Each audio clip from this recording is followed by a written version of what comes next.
Hey, thank you for joining us on this episode of Sports Bets for Free. My name is Scott Jenkins, your host. Just a local fantasy and sports bettor here in Phoenix, Arizona. So hopefully today with some of our projections can work with yours come on these upcoming fantasy drafts.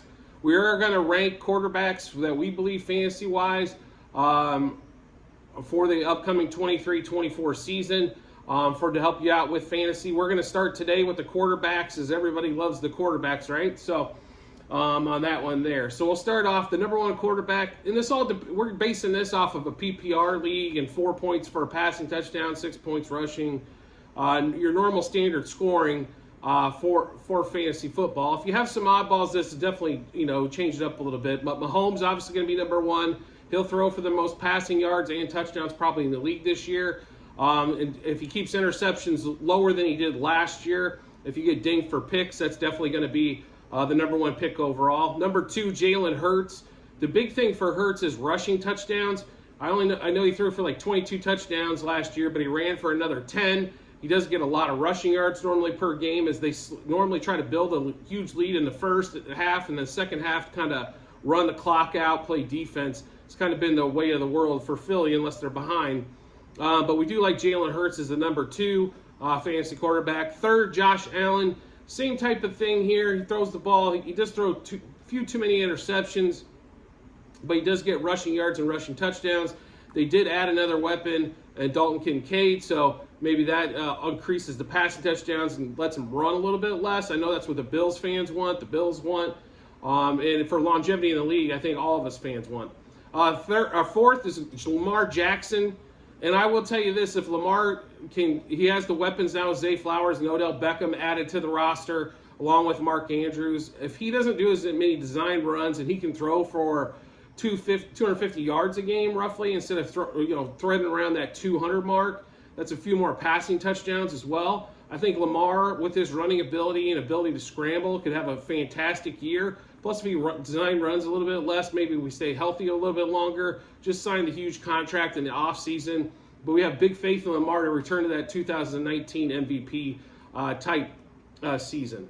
Joe Burrow, if healthy, just an FYI on this one. So if Burrow, if nothing's wrong, Joe doesn't run for much, but does throw, probably be second or third in passing yards and touchdowns.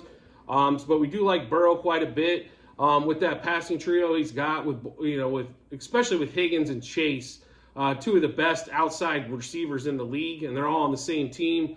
Both coming up for extensions, so we'll see how long they can afford to keep both, or even keep one after they sign Burrow. I'm sure it'll be what will be a massive contract.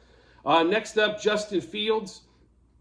Enough said with his last year. With the running, I think the running is going to go down. The passing numbers are going to go up. They added DJ Moore, Chase Claypool, and then Mooney slides down to a low 2-3 receiver where he belongs, which I think will increase his production, as he's not the number one target. He should see a lot less coverage. But we do like Fields quite a bit. If he puts up close let's say he puts up 800-900 yards rushing, but increases the passing touchdowns and the passing yards. The thing that really killed Fields last year, where he wasn't like the number one overall quarterback, is you can't throw for 150 yards a game. You need to be throwing for that 250 number is kind of the magic ticket, or at least get to 225, which if you're in a 25 yards, that's going to give you 9 points. And then you add up all the rushing and the touchdowns to go with it. We do like Fields quite a bit, though, sliding at the sixth spot. Justin Herbert at number 7. I will be honest with you, I would have Herbert probably in the top 3, 4. If it wasn't for Kellen Moore, not a big believer in him. I think he wants to throw the ball quite a bit, which should help Justin's numbers, I guess, but might hurt the offense. He did the same thing in Dallas. He threw the ball way too much with Dak. Dak threw a lot of picks when he was in there, when they had a fantastic rushing offense. So I'm not a big believer in Kellen Moore, but Justin Herbert's still going to put up some numbers. And if, Olsen, if the offensive coordinator is as pass happy as he's been in the past, Herbert will throw in the ball a bunch. Number 8 on the list, Trevor Lawrence. Trevor, fantastic comeback season after the rough year with Urban Meyer. We do like Trevor quite a bit. Trevor can run the ball a little bit as well. They added a huge weapon, in my opinion, in Calvin Ridley. Ridley could be definitely one of the surprises of the league. Might bump back into the top 10 receiver status. Christian Kirk, which they paid a bunch of money to. They re-signed Evan Ingram, who I think is a big target, especially red zone, for Trevor Lawrence.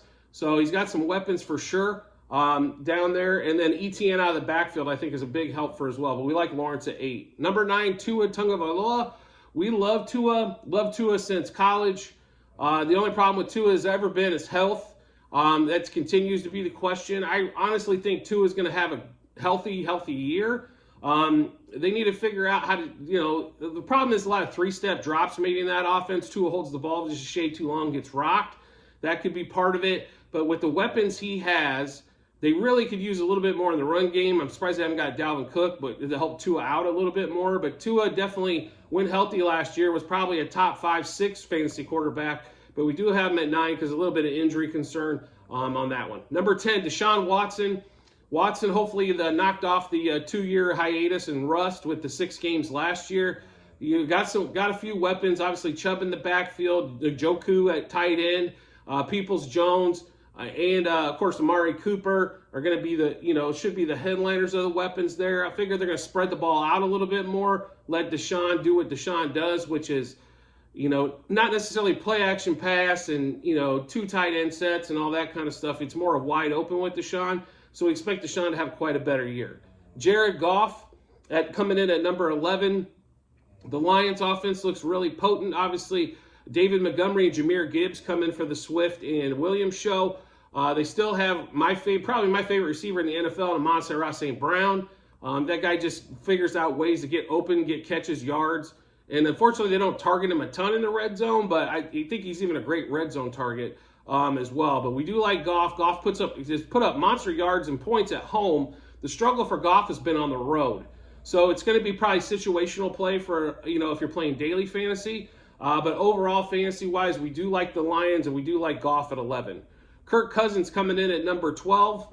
Kirk is steady eddies. Kirk's normally not going to give you a 40-point game, but he normally gives you a lot of 18-plus point performances as a quarterback. So if you're in the draft and you've loaded up receiver, running back, maybe even tight end, and you're drafting a quarterback late, a lot of times Kirk Cousins is going to be there because he's not a ton of flash, right? All he does is throw for 250, 300 yards, 2 to 3 touchdowns, maybe a couple, maybe a pick, but he's really consistent on what Kirk does. So he's not going to run the ball a lot, thank God, because you don't want him to get hurt. He's not as statuesque as maybe Brady, but he's not extremely fast like, a lot of the other mobile quarterbacks.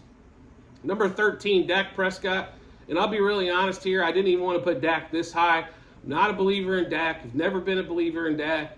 I honestly think I don't know what he's doing half the time back there. I mean, they have weapons, CeeDee Lamb, Brandon Cooks, Gallup if he can ever stay healthy, Tony Pollard out of the backfield.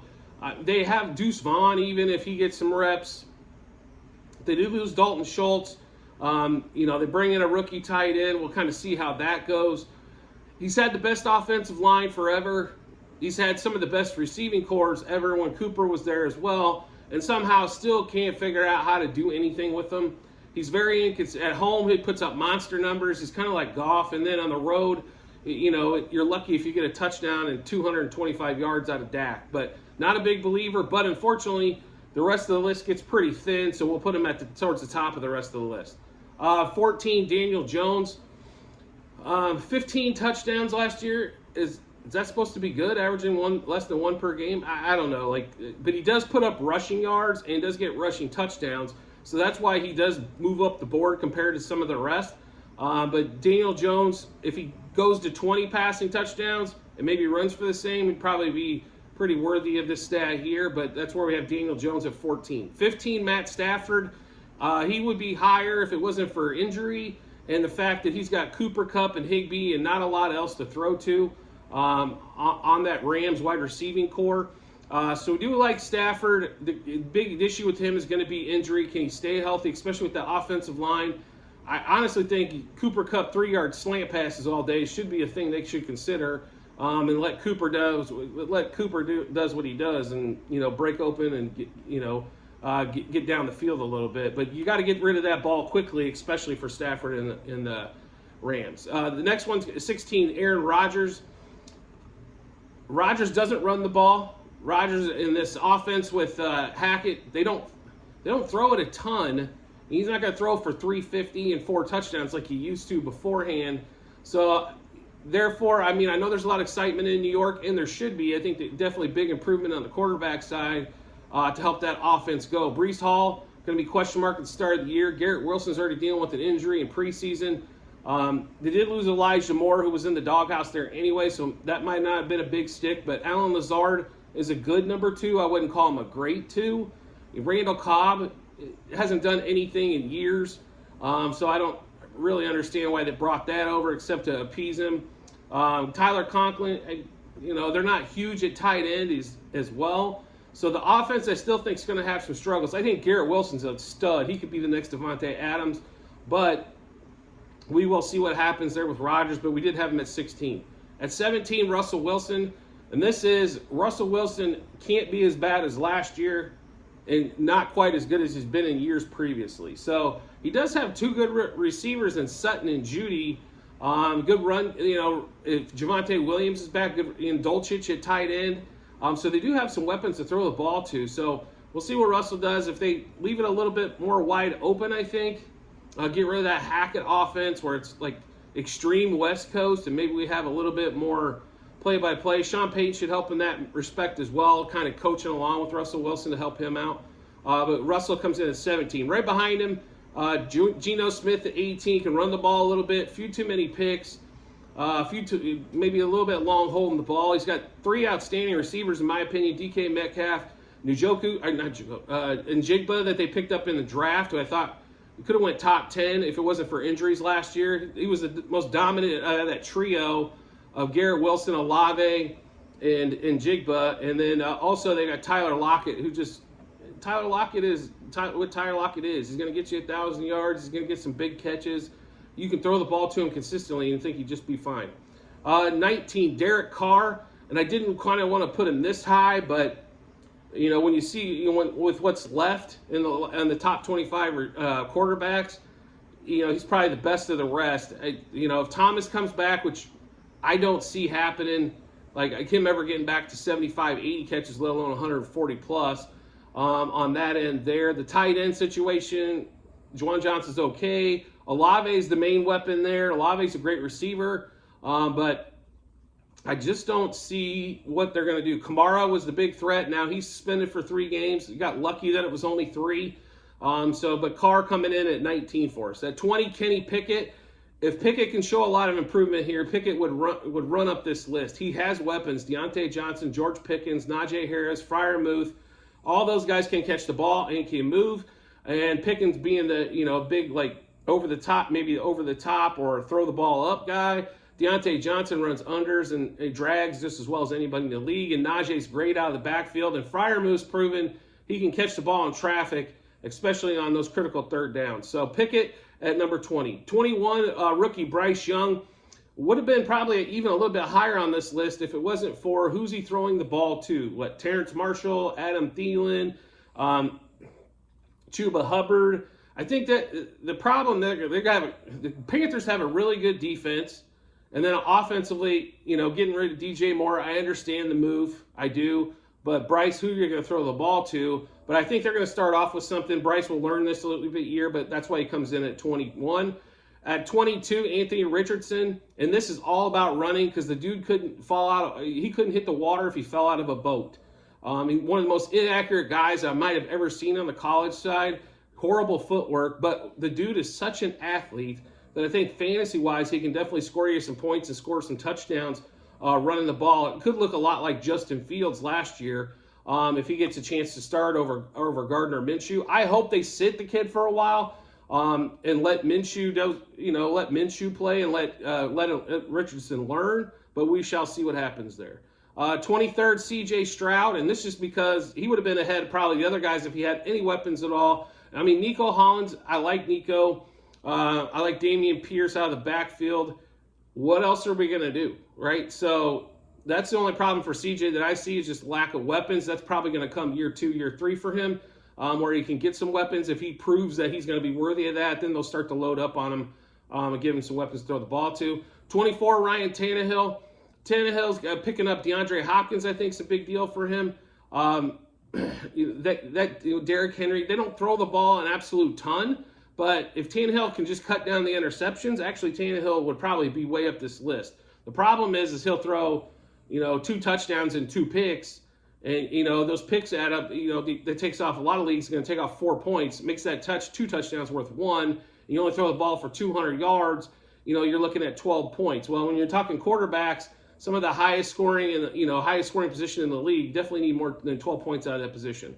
And the last one, and this is just because we don't know yet, is going to be Jordan Love with the Packers. Obviously, Christian Watson, Dobbs, they all both look like great receivers. Aaron Jones out of the backfield and A.J. Dillon out of the backfield as well. We've got a few weapons to throw the ball to.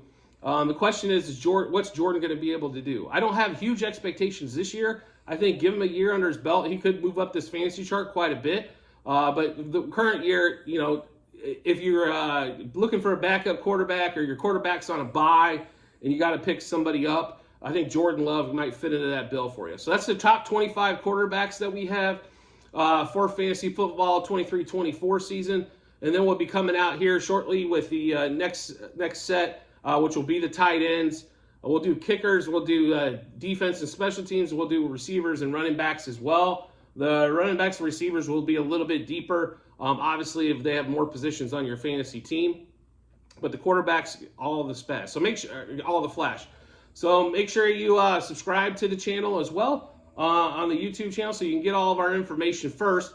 Right now, we're heavily in the baseball betting, and that's posted every day. And then also regular football.